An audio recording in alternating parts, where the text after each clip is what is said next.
السلام علیکم ورحمۃ اللہ وبرکاتہ۔ دوستوں، آپ تمام احباب کا ہمارے اس یوٹیوب چینل ٹیچر سیلف میں بہت بہت استقبال ہے۔ آج میں آپ تمام حضرات کے سامنے UGC نیٹ سے متعلق جو سوال جواب کا سلسلہ شروع کیا تھا اس کا سیٹ نمبر 25 لے کر حاضر ہوا ہوں، اور یہ امید کرتا ہوں کہ ہماری یہ کوشش آپ کو اچھی لگ رہی ہو اور اس سے آپ کا کچھ علمی فائدہ ہو رہا ہو۔ اگر ہماری یہ کوشش آپ کو اچھی لگ رہی ہے تو اسے لائک کریں، شیئر کریں، اور اگر آپ نے ہمارے چینل کو سبسکرائب نہیں کیا ہے تو پلیز سبسکرائب کر لیں تاکہ جب بھی ہم کوئی نئی ویڈیو ڈالیں تو اس کی معلومات آپ تک پہنچ جائے۔ ٹھیک ہے دوستوں، تو چلیے شروع کرتے ہیں۔ یونٹ نمبر 2 سے کچھ سوالات۔ سوال نمبر 592، وجہی کا پورا نام کیا ہے؟ جواب: وجہی کا پورا نام اسد اللہ اور تخلص وجہی ہے۔ سوال نمبر 593، وجہی کب اور کہاں پیدا ہوئے تھے؟ جواب: وجہی ابراہیم قطب شاہ کے زمانے میں گولکنڈہ میں 1566 عیسوی میں پیدا ہوئے تھے۔ سوال نمبر 594، وجہی نے کتنے بادشاہوں کا زمانہ دیکھا؟ جواب: وجہی نے 4 بادشاہوں کا زمانہ دیکھا: ابراہیم قطب شاہ، محمد قلی قطب شاہ، محمد قطب شاہ اور عبداللہ قطب شاہ۔ ان 4 بادشاہوں کا زمانہ دیکھا۔ سوال نمبر 595، وجہی کس بادشاہ کے دربار سے وابستہ تھے؟ جواب: وجہی محمد قلی قطب شاہ کے دربار سے وابستہ تھے اور انہیں ملک الشعراء کا خطاب بھی ملا تھا۔ سوال نمبر 596، وجہی کا انتقال کب ہوا؟ جواب: وجہی کا انتقال 1070 یا 1070 میں ہوا۔ سوال نمبر 597، گولکنڈہ کی پہلی تبازات مثنوی کون سی ہے؟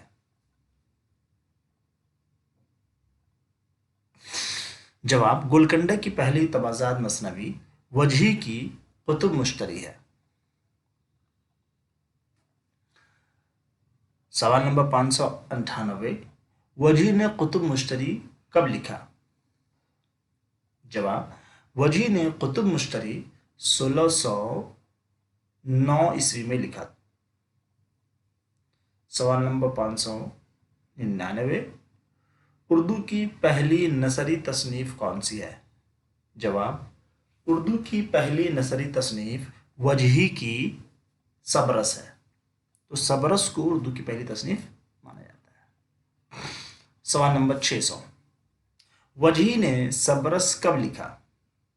جواب: وجہی نے سبرس 1635 عیسوی میں لکھا۔ سوال نمبر 601، وجہی نے قطب مشتری کس کی فرمائش پر لکھے؟ جواب: وجہی نے قطب مشتری قلی قطب شاہ کی فرمائش پر لکھی۔ تو قلی قطب شاہ کے فرمائش پر یہ قطب مشتری لکھی گئی تھی۔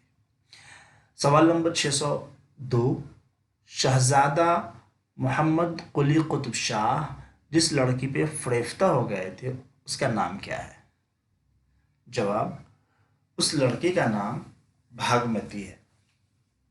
تو کہا کہ بھاگمتی نام کی اس لڑکی پہ یہ فریفتہ ہو گئے تھے۔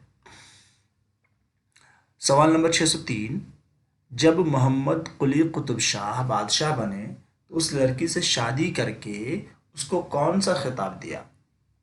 جواب: جب محمد قلی قطب شاہ بادشاہ بنے تو اس لڑکی سے شادی کرنے کے بعد اس کے نام پر ایک گاؤں بھاگ نگر بسایا اور اس لڑکی کو شاہی رسم و رواج کے مطابق مشتری کا خطاب دیا۔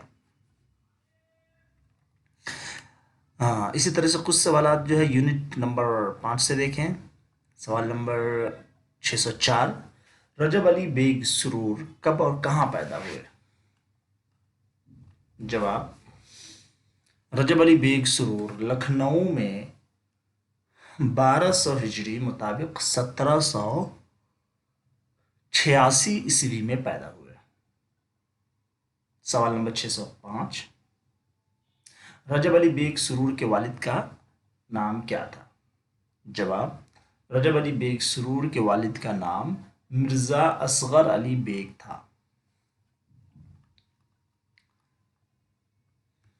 سوال نمبر 606 رجب علی بیگ سرور شاعری میں کس کے شاگرد تھے؟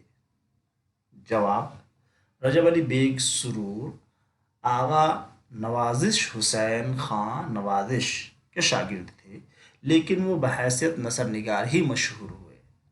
یعنی یہ تو آغا نوازش حسین خان نوازش کے شاگرد تھے، لیکن یہ جو نوازش تھے یہ بحیثیت نثر نگار مشہور تھے، شاعر نہیں کے طور پہ یہ مشہور نہیں ہوئے۔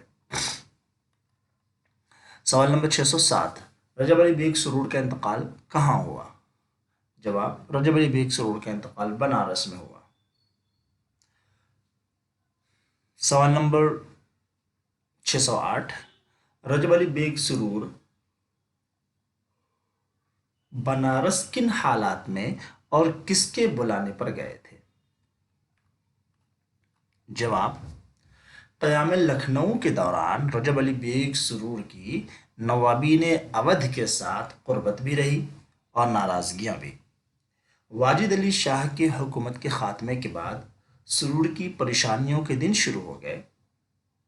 انہی پریشانیوں کو دیکھ کر بنارس کے راجا ایشری پرساد نارائن سنگھ نے سرور کو بنارس بلا بھیجا۔ تو یہ راجا ایشری پرساد نارائن سنگھ کے بلاوے پر بنارس گئے تھے۔ سوال نمبر 609 رجب علی بیگ سرور کا انتقال کب اور کہاں ہوا؟ جواب، رجب علی بیگ سرور کا انتقال 1869 میں بنارس میں ہوا۔ سوال نمبر 610 رجب علی بیگ سرور نے فسانہ عجائب کب لکھا؟ جواب، رجب علی بیگ سرور نے 1824 عیسوی میں فسانہ عجائب لکھا۔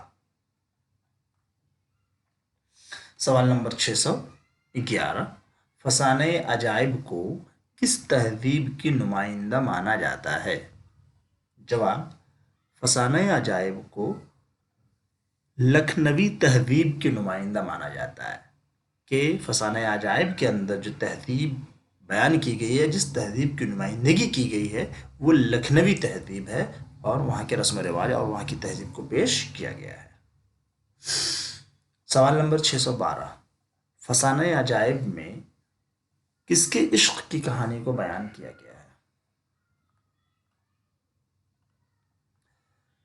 جواب، فسانہ عجائب میں شہزادہ جان عالم اور شہزادی انجمن آرا کے عشق کی کہانی کو بیان کیا گیا ہے۔ اس طرح سے سوال نمبر 613 فیروز بخت کہاں کا بادشاہ تھا؟ جواب، فیروز بخت ملک ختن کا بادشاہ تھا۔ تو دوستو آج کے لیے بس اتنا ہی، یہ کچھ سوالات تھے۔ انشاءاللہ پھر ہم جلدی ملیں گے کسی اگلی ویڈیو میں کچھ نئے سوالات کے ساتھ۔ اور آخر میں چلتے چلتے آپ سے درخواست کرتا چلوں کہ وہ لوگ جنہوں نے اب تک ہمارے چینل کو سبسکرائب نہیں کیا ہے پلیز سبسکرائب کر لیں، تاکہ جب بھی ہم کوئی نئی ویڈیو ڈالیں تو اس کی معلومات آپ تک پہنچ جائے۔ اور اگر ہماری یہ کوشش اچھی لگ رہی ہو اور اس سے آپ کو کچھ علمی فائدہ ہو رہا ہو تو اسے ضرور لائک کریں، شیئر کریں اور کمنٹس میں اپنے تاثرات بھی پیش کریں تاکہ ہمیں اس کا اندازہ بھی ہوتا رہے۔ ٹھیک ہے دوستوں، تو خوش رہیں، اپنا خیال رکھیں۔ انشاءاللہ پھر جلدی ملیں گے کسی اگلی ویڈیو میں، اور کوشش کریں گے کہ ہم کچھ نئے سوالات آپ کے سامنے پیش کر سکیں جس سے آپ کے علم میں اضافہ ہو اور آپ کی یہ UGC نیٹ کی تیاری جو ہے اچھے طریقے سے ہو پائے۔ ٹھیک ہے دوستوں، ٹھیک ہے، خوش رہیں اور اپنا خیال رکھیں۔ السلام علیکم ورحمۃ اللہ وبرکاتہ۔